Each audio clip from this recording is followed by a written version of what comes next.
kung ngayon mo lang isinasampay yung grave threats, ngayon ka palang naka-determine ng prima facie case. So, why was the impeachment ahead of the criminal case? Diba dapat mas naunan yung uh, sinampa yung grave threats kasi ito yung basihan ng, ng impeachment. Pero nangyari, nauna yung impeachment bago pa lang nagsampa ng kasong kriminal. Diba? Inilagay mo muna yung kariton sa unahan ng kabayo. This is the horse before the cart, ika nga. Yun ang nangyari dapat, the horse before the cart. Tapos nauna muna yung kariton bago yung kabayo nandun sa likod. Dito naman po sa performance ng presiding officer, kung magbabasa ka ng mga komento na sa mga netizen, pati na yung panonood ng mga iba't ibang mga personality and eksperto, medyo napunan nila yung parang masyado lang bang hindi mahigpit kasi may mga nakakalusot ng mga pahayag, mga side comments, mga insinuation, at ito ba'y normal sa isang korte o dahil nga sa nabanggit mo kanina, kaya expect na natin na maraming mga ganito na dalawang korte pinaglalabanan itong impeachment talaga, or pwede pa na magkaroon ng paghihigpit itong si presiding officer? Well, malalaman natin sa Lunes, pinangako ni Chis Escudero, nagagawa siya ng deklarasyon ukol dito sa mga komento na ito. I think ang pinatutungkulan niya dito is more of the prosecution kasi sila yung mahilig may bukod doon sa press con, may kanya-kanya pa mga posting, may mga parang gusto ring maging vlogger ng mga abogado ng prosecution, and I think they are the ones na pinatutungkulan ni Chis Escudero. But in general, I think Chis Escudero is doing a fairly decent job. Yung kanyang pagiging abogado, kagaya ng sinabi ko sa ibang mga interview, I think lumalabas dito sa impeachment. Kahit na masabi natin na panig siya dito dapat sa mayorya, I think he cannot betray his very nature as a lawyer, and it is coming out in the open dito sa impeachment proceedings. Hindi niya matraidor yung pagiging abogado niya. And so far as procedure is concerned, I think he's doing a fairly decent job. Ito nga lang, yung mga punto na ito, na parang medyo masyado nagiging maluwag siya sa prosecution in allowing yung mga comments na ganito. Dahil napayagan niya yung ibang masyadong maraming mga side comments. Kaya nga sabi ko, itong prosecution, ang parang objective nila is to make this presentation more theatrical, para maging meme o mas maging sundan ng mga taong bayan, not necessarily about the truth. Most of the statements kasi na binibigay, mga personal na, parang wala na siyang lugar sa isang formal na proseso kagaya ng isang impeachment court. Opo. Pag mga ganyan na po ang linyahan, kasi kapansin-pansin talaga kung ikukumpara mo kahit na yung mga panaya mo, di ka interviews, press con, na magkabilang panig, medyo dito sa depensa, alam mo, kumbaga, hindi mo maririnig yung pagpuna doon sa naging magalang pa rin sila. Pero pag dito na sa side ng prosecution, medyo maangas, nayayabangan yung ilan sa ating mga kababayan, pati yung sa side ng mga defense counsel, pinupuna rin. Nakikita nyo po ba sinyalis yan na hanggang dyan na lang sila dahil wala silang mapatunayan laban kay VP Sara Duterte? Maaari din ba yan?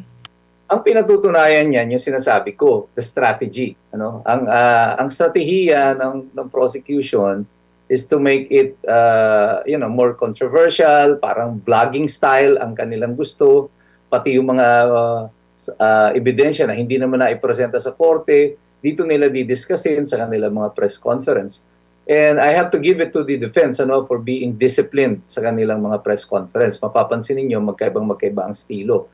Sa depensa, panay si Attorney Powa lang officially ang nagdedeklara. So controlled at nasa parameters nila, the design parameters nila, yung mga statement ni Attorney Powa. Pag kinumpara mo ito doon sa prosecution, nung una si Congressman Ko, yung party list representative, ang kanilang spokesperson, and then later on si Ridon. Pagkatapos nagbibigay din ng kanya-kanyang mga pahayag, itong sinaligutan, iba pang mga sila Attorney Kapunan tungkol dito sa impeachment. But you will notice kapag itong depensa ang tinatanong ng media, their disciplined reaction is hindi pa po kami pwedeng magsalita. And that is how it should be, I think. Ano? Kasi hayaan mong dapat ang ebidensya sa Senate impeachment court ang magsalita. Ang nangyayari, ang ginagawa ng prosecution, kahit hindi naman yun ang napatunayan doon sa impeachment, maglalatag sila ng mga pahayag na parang dinadagdagan nila o sinusupplement kung ano yung nasabi doon sa impeachment. And they're creating their own conclusions and mga scenarios nila base sa kanilang personal na opinion na, which should not be done. Kasi there is a specific restriction nga sa kanila doon sa Senate impeachment rules. I think that yun ang pinag-uusapan nila, yung sa Rule 18. Parang this is like a gag order dapat sa lahat to discuss the merits of the case sa publiko or sa social media or sa mainstream media. Opo. Attorney, dito naman po tayo sa issue na binasura po ng DOJ, yung inciting to sedition na kaso. Tapos, merong grave threat naman dito sa Quezon RTC at Quezon City RTC kung di ako nagkakamali. Anong maring epekto nito sa articles of impeachment na unang natalakay yung tungkol sa grave threat nga na, and pwede rin ba na magkaroon siya ng kaso sa local courts tapos meron pang kaso sa impeachment court ukol dito, attorney? Well, kung mapapansin ninyo, yung grave threats na kaso na yan ay naisampa na lamang kasi naging question yan doon sa impeachment kay Matibag. At tinatanong na kung totoo palang merong may maganyang mga grave threats, bakit hindi kayo nagsampa? O, diba? So ngayon, nagsampa tuloy sila bigla ng kaso. Yun namang sa inciting to sedition, I think, ano lang yan yung parang sinacrifice nila yung inciting para lang may maisampa sila na grave threats. So because it's a long shot yung inciting to sedition, dito sila sa mas mahina na kaso na grave threats. But I don't think it's gonna go anywhere. Ang problema dyan, there is now a possibility of another constitutional challenge kasi pwede pang maging constitutional issue ito. Whether or not the Vice President will be immune from suit, because she is an impeachable officer. Pwede na ba siyang sampahan ng kaso? There are some legal opinions na dapat ang Vice Presidente ay mag-i-enjoy the same immunity as that of the President. Although wala naman talagang specific na constitutional provision, immunity from suit is a constitutional concept. It's not necessarily provided for doon sa Constitution, lalo na doon sa kaso ng Vice Presidente. So, kung ito ay magkakaroon ng constitutional challenge at dadating pa ito sa Korte Suprema, asahan mo nang lalong magtatagal ito. But the important thing here is this, kung ngayon mo lang isinasampa yung grave threats, ngayon ka palang nakadetermine ng prima facie case. So, why was the impeachment ahead of the criminal case? Diba dapat mas naunan yung sinampa yung grave threats kasi ito yung basihan ng impeachment. Pero nangyari, nauna yung impeachment bago pa lang nagsampa ng kasong kriminal. Diba? Inilagay mo muna yung kariton sa unahan ng kabayo. This is the horse before the cart, ika nga. Yun ang nangyari dapat, na horse before the cart. Tapos nauna muna yung kariton bago yung kabayo na doon sa likod. Same din ito doon sa issue ng confidential fund na wala pang pinal talaga. Ay namin nga rin ng witness na ongoing pa yung appeal, yung 6 months na appeal hanggang sa kasalukuyan saklaw pa pala ng 6 na buwan na appeal po, attorney. Oh, yun yung sinasabi ko kanina. So, malinaw dito sa salaysay ng mga auditors ng COA na hindi pa pala pinal yung desisyon. Kaya sabi, ang tanong dyan, bakit nasa impeachment na tayo? Hindi pa pala tapos yan. Ibig sabihin, wala pang napapatunayan na merong misuse ng confidential funds. So why are we now in the impeachment court already? So what if later on, dinismiss yan o upon judicial review, makaabot ka sa korte at sinabi ng korte na hindi, tama ang Office of the Vice President dito. Hindi dapat nagkaroon sila ng notice of disallowance. Tapos na-filean mo na ng impeachment si Sara. At halimbawa, for example na lang, na-convict, kinonvict nyo si Sara based on that. And then later, the court found out na wala naman palang misappropriation o hindi tama yung pag-issue ng notice of disallowance. What happens now? So, pwede mo pa bang ibalik yon on the basis na sinabi ng Korte Suprema na walang basihan yung notice of disallowance? So, dito pa lang makikita mo na talagang from the very start, wala talagang basihan itong reklamo na to. Na even yung susunod na mga articles, ang gagamitin nila mga ebidensya, yung sinasabi nila, yung sasampinahan pa, yung mga records ng bangko, This means na bago sila nagsampa ng kaso sa impeachment court, hindi pa nila hawak yung kumpletong mga ebidensya. Ngayon pa lang kayo maghahanap ng ebidensya para suportahan yung inyong aligasyon tungkol dito sa impeachment. So, from the very start, it is now clear para sa mga mamaya. Alam naman to ng taong bayan, pero ngayon mas lalong nagiging malinaw para sa atin na walang hawak talagang ebidensya ang prosecution. And this is all about persecution. And yung pananaw natin that this is a propaganda campaign against the Vice President is being supported ng mga kaganapan ngayon dito sa impeachment court. Opo.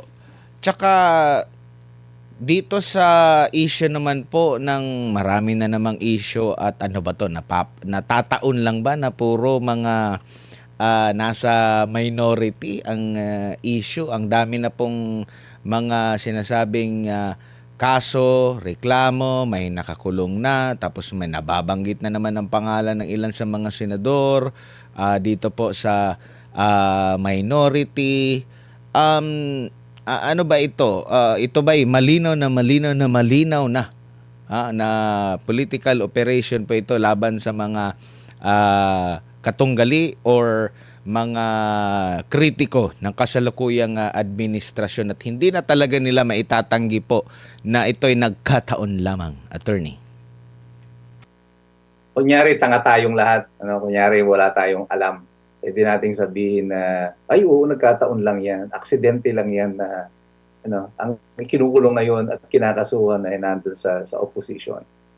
Unfortunately, we are not. Unfortunately for them.